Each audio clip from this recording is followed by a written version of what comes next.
In this video, we're going to talk about how to get your life back together. And some context for this video is, I've struggled with depression. I've gone through phases of being on top of the world. Everything feels in my control to being, totally depressed, suicidal at times. Although that was quite a long time ago. I've been through a lot of ups and downs and, losing all my fitness and gaining it back, losing all my business and gaining it back, and a lot of ups and downs. So I've been through this process of gaining and losing and reconfiguring and reorganizing at higher levels, really picking myself back up from the depths of despair and getting back on top of the world. And I wanted to share some of the strategies that I've used because after going through it so many times, I feel like a bit of a master at, coming back from the depths. So hopefully this will help you do the same if you've found yourself in a lower place, or I'm sure you will in the future. We all go through it. So hopefully this content helps you. The first step of getting your stuff back together for me is to define what is actually wrong. What is the problem that is happening right now?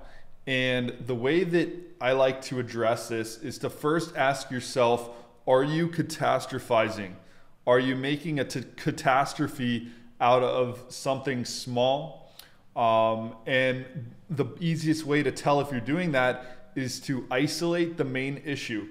Is your entire life crumbling apart? Or is one thing slightly out of whack, or one thing majorly out of whack, and you're starting to associate your life as, in ruin? It's the entire thing feels like it's in chaos because one thing is out of whack.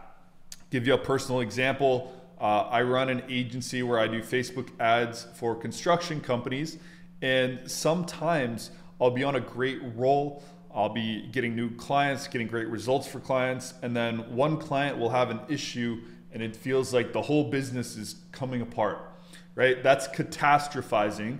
And if I isolate the main issue and realize, oh no, it's just this one client, they had this one issue, they weren't happy with the web design we did or something like that, then we just correct the issue and everything starts to come back together.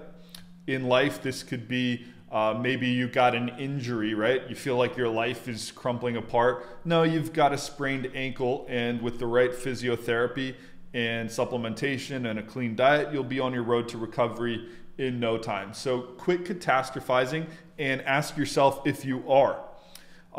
Talk it out with your friends, journal it, talk with a therapist. These kind of things are going to help you isolate the main issue and realize what is actually wrong here. And then you can go to work on that thing.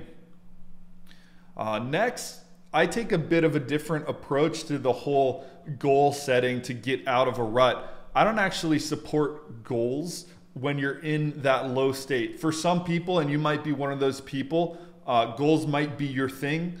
For me, when I'm in a very low state, goals actually don't bring me out of something. They feel too far from the reach that I currently can, dig myself out of. So I like to skip the goals. I write down, how do I actually want to feel? And the way that I do this is I kind of look around at other people, my friends, people on social media, not to compare, but to inspire me to imagine what I could be experiencing that I might want to experience myself and get into. Or remind myself of what I once felt by looking back at some photos or some videos of myself that I used to experience and enjoy life. And if you define how you want to feel, for me, that's more motivating. I'm a kinesthetic type person. I like to feel. That's how I get motivated. That's how I learn as well, by doing the thing, experiencing. So if I go in my mind's eye and I start trying to imagine what it is that I would feel in a specific circumstance, then that is going to motivate me. And I recommend you trying that too when you're at a very low point. And I'll give you an example of this. So let's say that I'm feeling like absolute crap with my stomach because I've been eating dirt, and I'm in pain. When I wake up in the morning, my stomach's gargling. It burns when I eat. Let's imagine that you've got yourself in a really deep hole on eating crap there. And what do you want to feel? You want to feel that strong gut. You want to be able to eat anything without it disrupting how your gut feels. You want to be able to down a cup of coffee without running straight to the bathroom, right? So you're imagining how you want to feel versus how you actually feel. And I recommend that you start to create a gap for yourself in between the two to motivate yourself. So really start to define what your present state is and your end desired state, and that should really help you out in terms of lighting a fire under your butt to get you going. You can choose an inspirational model. Sometimes screenshotting a quote really helps. If a quote resonates with you and really triggers a mental and physical emotion in your mind about what it is that you could experience, that will work too. I've often screenshotted quotes, put them on the back of the phone, printed them out, put them on the desk, hung them up in front of the bathroom where I go take a pee, where you can see it constantly. That kind of thing helps too. So the next part is going to be choosing one anchor. Choosing an anchor to me means we're going to choose one thing that is going to be a discipline, a routine, a habit that we can come back to constantly and know this is going to be our measuring stick on whether or not we are on track to getting our stuff back together. And the way I like to imagine this is you choose one thing. Let's say it's drinking 20 ounces of water in the morning. And the way that this anchor works is it's kind of like you're out to sea and your boat got toppled over and you're swimming, and then you find like a buoy, right? There's this storm, it's kicking up the winds, the water's giant waves, but you're able to hang on to this one buoy. So in the midst of all your chaos in your life and all those temptations that are trying to pull you back into that chaos, you got this one buoy to hang on to, and that's going to be one single discipline. And it's an important distinction to make here that I'm recommending that you choose one thing at a time, because if you stack too many disciplines, well, it's going to get overwhelming and you'll probably fall off because you're holding yourself to too high of standards, depending on where you're at in this cycle, right? And in this video, I'm talking about when you've lost it all, when you are completely spiraling out of control, how to get your stuff back together. As you progress, what I recommend is that you progressively stack habits.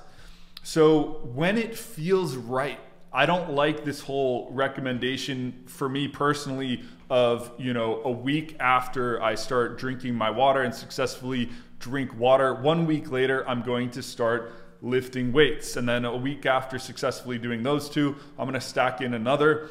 This is a very analytical and logical approach. I mean, that would probably be ideal, but for me personally, when everything's in the midst of chaos, it's hard to think logically like that. If you're the type of person who thrives on very structured plans and step-by-step stuff, this might work out for you. But what I like to do is just stick to one thing, choose that one anchor, and when it feels right, this may be on day 2 or day 20 or 2 years down the road, when it feels right, you add in that next discipline, and it should be a complementary habit, something that progresses naturally based off of that first thing. So for the water example, if that's the anchor that you chose, taking walks might be that natural progression into stacking your habits for you. And again, not too much at once. If you try to do too many things, well, you're going to be feeling like a failure if you miss out on these things. And a lot of us bite off more than we can chew here. And no matter what you think at the start, remember that when you're motivated to make a change, you have this almost artificial sense of what you can accomplish and the things that you're gonna do. And so that's why we typically stack on too many habits. You've got to set your routines and the standards you're gonna hold yourself based off of what you might be like in 2 to 3 weeks. So just like a relationship, all habits have a honeymoon phase where at the beginning you're going to be really stoked and in love and butterfly feelings, and then that's quickly going to fade. With habits, it fades a lot quicker than it does in relationships. With habits, I've found that a week and a half, sometimes 2 weeks in, that's where it starts to fade. So you want to set your routines and these absolute disciplines based off of the projected energy that you'll have a couple weeks in when that honeymoon phase has faded. And a good rule of thumb here is honestly 1/10 of what you think you're going to be able to accomplish. Set that as your standard. So if you think you can do 10 habits all at once, just set 1. And hopefully that will help you, because it's more important to knock out 1 or maybe 2 things or 3 things at a time and successfully complete those so you can close that loop inside of your brain and continue to feel successful, because that's what it's about as you're getting your stuff back together. And no ultimatums. Like, don't have it be so black and white, like you fail if you're not doing things, or you succeed if you are doing the things. I like to look at it as this approach, when it feels right, as you're going, it's an intuitive process of what you can take, what you can stack on, and where you can go based on how you're feeling at the moment. So don't have these black and white ultimatums, succeed or fail. Be easy with yourself as you're trying to get back together. And if you fall off, just come back to that one anchor and ground yourself that way. So the last one's going to be installing inevitability systems. So I learned this concept from a marketer named Eben Pagan, and this is to create inevitability thinking. And what this means is, what systems or processes or preparations can we have in place that will make adherence to this routine, to this discipline, to getting back together inevitable? So what can we do in terms of physical actions or physical systems to make it so that these routines are as effortless as possible? I'll give you an example, which would be setting out your running shoes at the door. So if you try to leave your house before you've hit your run, well, your running shoes are right there. This is going to make it inevitable that you take your run. You would literally have to take those shoes, throw them out of the way, and ignore your discipline that your past self set up for you to complete for good reasons, and completely ignore that call to action by removing those shoes. So think in terms like this. So if you're trying to adhere to some meal protocol, well, order some prepped meals. Put your money where your mouth is. Order them a week in advance. That's usually how long they take to ship. So order those meals, and they'll be coming a week later. And when they show up, good luck eating crappy food if you've ordered 21 or 28 meals that are going to be rotting if you don't consume them. Another inevitability system that you can use would be getting accountability partners for a workout training program that you're starting.